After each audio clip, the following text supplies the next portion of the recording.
अस्सलाम वालेकुम। आज हम स्टार्ट करेंगे सेंसस 2024 का एबिलिटी क्वेश्चन। ठीक है, उसका क्वेश्चन नंबर 6 है। उसका ए पार्ट आपके सामने मैंने लिखा हुआ है, इसे हम पढ़ते हैं।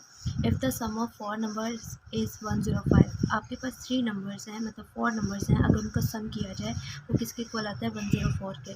When 3 is added to a number, अगर एक आपके पास नंबर है जिसमें आप 3 ऐड करो ट्वाइस ऑफ अनदर नंबर, और नेक्स्ट आपने लिया दूसरे नंबर का दुगुना 5 टाइम्स ऑफ थर्ड नंबर, और थर्ड नंबर जो है उसका 5 times, and fourth number becomes equal to each other. और जो आपने नंबर लेट किया है ना, उसी नंबर के इक्वल है वो फोर्थ नंबर जो आपका है। What are three these numbers in ascending order. हमने फाइंड क्या करना है इसमें कि वो चारों नंबर्स जो हैं वो क्या हैं, और उसके बाद उनको असेंडिंग ऑर्डर में लिखना है। ठीक है, सबसे पहले हमें इसका आपने लेट किया कि आपके पास जो 4 नंबर्स हैं वो कौन से हैं? डब्ल्यू है, एक्स है, वाई है और ज़ी है।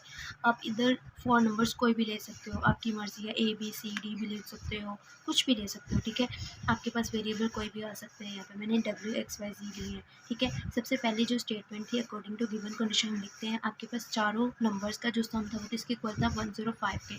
तो मैंने फर्स्ट उसको नाम दे दिया फर्स्ट इक्वेशन का। ठीक है, और सेकेंड क्या कंडीशन थी कि 3 is added to a number. जो थर्ड नंबर जो 3 है, एक आपके पास नंबर है, फर्स्ट नंबर जो मैंने लेट किया, उसके अंदर जब मैं 3 ऐड करती हूँ आपके पास 4 नंबर जो होता है उसके इक्वल आता है। इस that twice of a number. Twice का मतलब 2x, मतलब नेक्स्ट जो नंबर है आपके पास वो x है ना, तो उसका ट्वाइस क्या होगा? वो भी किसके इक्वल होगा? z के। आपने ये याद रखना है कि इसमें वो चारों नंबर है ना वो z के इक्वल ही है। ठीक है, 5 टाइम्स इसके लिए थर्ड नंबर के जो आपके पास y है। ठीक है, और वो भी किसके इक्वल है? z के। और z जो है ना 4 नंबर उसने लिखा हुआ है, fourth number becomes equal to each other. Fourth number खुद के ही इक्वल है। ठीक है, ये आपने चारों कंडीशंस जो थी जो क्वेश्चन में गिवन थी वो लिख ली हैं। अब हम इनको क्या करते हैं? सिंप्लीफाई करते हैं। सिंप्लीफाई करने के बाद आपके पास जो आएगा, सबसे पहले w के साथ जो 3 है वो प्लस और इक्वल के साइड पे आकर z के साथ माइनस हो जाएगा, और सेकेंड जो है x के साथ 2 मल्टीप्लाई हो रहा है और z के नीचे आकर वो डिवाइड हो जाएगा। ठीक है, आपके पास एक रूल होता है, अगर कोई भी इक्वेशन की इस साइड पे चीज़ होती है लेफ्ट साइड पे, वो इक्वेशन की जब भी दूसरी साइड पे जाएगी वो अगर प्लस में है तो वो माइनस हो जाएगी, अगर माइनस है तो वो प्लस हो जाती है, अगर वो मल्टीप्लाई है और तो डिवाइड हो जाती है, अगर डिवाइड है तो वो मल्टीप्लाई में चेंज हो जाती है। ठीक है, ये आपने रूल याद रखना है। तो यहाँ पे 2 मल्टीप्लाई हो रहा था x के साथ, तो इधर आकर डिवाइड हो जाएगा। ठीक है, और 5 भी y के साथ मल्टीप्लाई हो रहा है तो z के साथ डिवाइड हो जाएगा, और z आपके पास पहले से इक्वल है z के। आपने क्या करना है? वो सारी जो मैंने इक्वेशन सभी बनाई थी उन सब इक्वेशन को, इक्वेशन नंबर जो 1 थी w plus x plus y plus z, इसमें पुट कर देनी है। ठीक है, और पुट करने के बाद जो आपके पास आता है, w आपके पास था z माइनस 3। ठीक है, x आपने क्या फाइंड किया? z/2।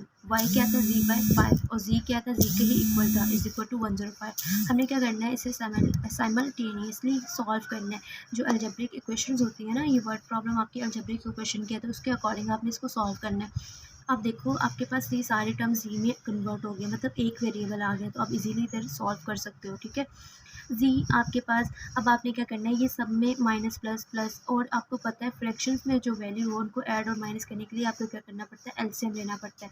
आपके पास 2 और 5 है डिनोमिनेटर, तो जब इनका एलसीएम लिया जाएगा 2 और 5 का, तो आपके पास एलसीएम आपको आना चाहिए। 2 के टेबल पे आता है 2 1 ज़ा 2, और 5 नहीं आता तो 5 आप एज इट इज़ लिख दोगे। ठीक है, आपकी रिवीजन के लिए मैं आपको दोबारा बता रही हूँ।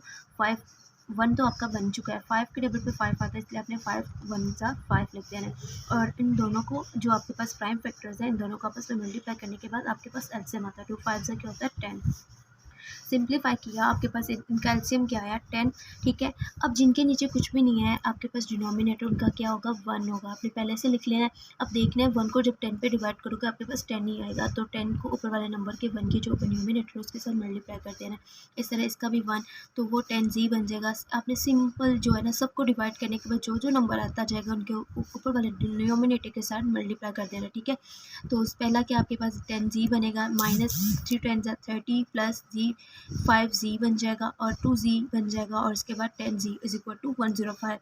जब आप z की वैल्यूज़ को क्या करोगे? अरेंज करोगे। अरेंज करने के बाद आप उनको सॉल्व करोगे, तो आपके पास आंसर क्या आएगा? ये सब z आपके पास क्या थे? प्लस में थे, तो प्लस करने के बाद आपके पास आता है 10 5 15, 15 में 2 प्लस किए 17, 17 में 10 प्लस किए 27z। अब ये -30 आपके पास ये कॉन्स्टेंट टर्म्स है। आप आपने देखा होगा ये 10 डिवाइड था, इधर मैं लेकर आई हूँ, उसको मल्टीप्लाई कर दिया। ये आपको मैंने पहले भी रूल बताया, इधर मैंने दोबारा लिख दिया। ठीक है, आपके अंडरस्टैंडिंग के लिए रिवीजन हो जाए।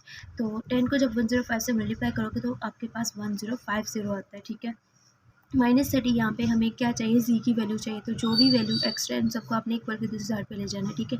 माइनस से इधर आकर प्लस हो जाएगा, 1050 में से प्लस 30 किए तो आपके पास 1080 आ जाएगा, ठीक है। 27 जी अब क्या हो रहा है, मल्टीप्लाई हो रहा है 27 जी के साथ, इधर आकर डिवाइड कर देना आपने, ठीक है। डिवाइड करने के बाद जो आपके पास आंसर आता है जी का, वो 40 आ गया। अब आपके पास एक इक्वेशन आ गई है, मतलब जी का एक नंबर आ गया, तो आपने क्या करना है, इस नंबर को यूज़ करके बाकी इक्वेशन में पुट करके इजीली जितनी भी पहले मैंने इक्वेशन बनाई उनमें पुट करना है। W+3 is equal to z, 2x is equal to z, ये आपने अकॉर्डिंग टू गिवन कंडीशन में जो इक्वेशंस बनाई थी वो सारी मैंने एक बार लिख ली है, ठीक है। ये आप देख लें। आप सबसे पहले देखें W+3 इज इक्वल टू जी, मतलब जी आपके पास 40 है, यहाँ पे 40 लिख दिया मैंने, और +3 था, इधर आकर माइनस, और इसके बाद W की वैल्यू आपके पास आ गई, 40 में 3 माइनस करके 37, ठीक है। और 2x इज इक्वल टू जी आपके पास है, 2 जी की जगह आपने 40 लिख दिए, x अब 2 मल्टीप्लाई और इधर आकर डिवाइड कर तो 20 आपके पास वैल्यू आ गई। इसी तरह 5y इज इक्वल टू जी है, और 5 क्या करना है, जी की जगह आपने 40 लिख दी है, ठीक है, जी है ये, और 5 मल्टीप्लाई किया, इधर मल्टीप्लाई और इधर आकर उसका डिवाइड करते तो y इज इक्वल टू 8। अब देखो आपके पास W x y z चारों की वैल्यूज आ गई। अब काम होता है वेरीफाई करना। वेरिफिकेशन करने के लिए आपने क्या करना है, इन सबको नेक्स्ट इक्वेशन जो आपके पास फर्स्ट इक्वेशन थी उसमें पुट करना है। वेरिफिकेशन के लिए आपने सबसे पहले इक्वेशन नंबर 1 लिख लिया, W+x+y+z 105 के इक्वल लिख लिया। W आपके पास क्या है, आपने अभी लिखा है 37, x आपके पास 20 फाइंड करने से आया, y आपके पास 8 आया और z आपके पास 40। अब इन सबको प्लस करने के बाद जब 105 आता है तो मीन आपने जितने भी वैल्यूज़ फाइंड किया वो सब ठीक है, ठीक है।